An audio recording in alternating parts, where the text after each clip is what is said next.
এই রমজানে একটি নামাজের কথা বলবো, শত কষ্ট হলেও এই নামাজটা আপনি ছাড়বেন না, একবার হলেও এই নামাজটা আপনি পড়বেন। নবীজি এই নামাজের এত গুরুত্ব দিতেন, নবীজি বলেছেন জীবনে একবার হলেও তুমি এই নামাজটা পড়বে। এই হাদিসটি ইবনে মাজাহ শরীফের, তিরমিজি শরীফের এবং আবু দাউদ শরীফের 1297 নম্বর হাদিসের মধ্যে এই হাদিসটা বর্ণনা হয়েছে এই নামাজের কথা। নবীজি তার চাচা আব্বাস রাদিয়াল্লাহু তাআলা আনহুকে ডাক দিয়ে বলেন, চাচা আমি আপনাকে এমন একটি নামাজের কথা বলছি, এই নামাজটা আপনি প্রতিদিন একবার হলেও আপনি আদায় করবেন। চাচা যদি প্রতিদিন সম্ভব না হয়, অন্তত সপ্তাহে একবার হলেও আপনি নামাজটা পড়বেন। যদি সপ্তাহে সম্ভব না হয়, তাহলে আপনি মাসে অন্তত একবার এই নামাজটা আদায় করবেন।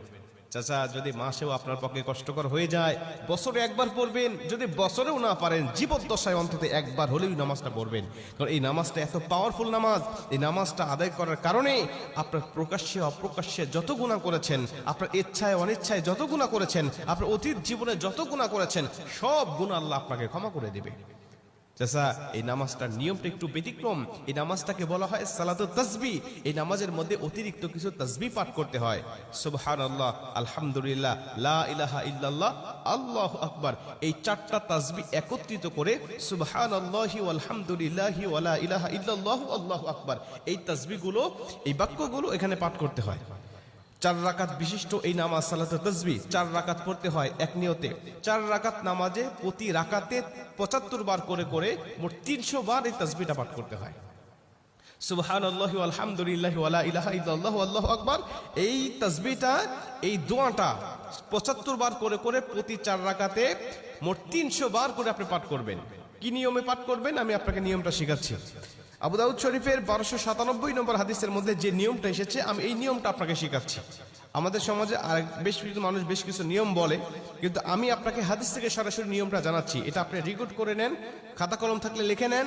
প্রয়োজনে এটা যত সোশ্যাল মিডিয়াতে যাবে, ফেসবুক ইউটিউবে যাবে, এটা আপনি সেভ করে নিজ আইডিতে শেয়ার করে রেখে দিবেন, যাতে আপনিও শিখতে পারেন, অন্য মানুষকে শিখাতে পারেন। আপনার শেখানোর কারণে কেউ যদি নামাজটা আদায় করতে পারে, ও যে সওয়াবটা অর্জন করবে, সওয়াবের একটা অংশ আল্লাহ আপনার আমলনামায়ও দান করবে। এজন্য এগুলো মানুষের কাছে ছড়িয়ে দিবেন যত সম্ভব হয়। আপনি প্রথমে যখন নামাজটা শুরু করবেন, নিয়ত করবেন নফল নামাজের নিয়ত করে অন্যান্য নামাজে যেভাবে সানা পাঠ করি আপনি সেভাবে সানা পড়বেন। অন্যান্য নামাজে যেভাবে সূরা ফাতিহা পড়ি ওভাবে সূরা ফাতিহা পড়বেন। অন্যান্য নামাজে সূরা ফাতিহার পরে যেভাবে সূরা মিলান ওইভাবে সূরা মিলাবেন।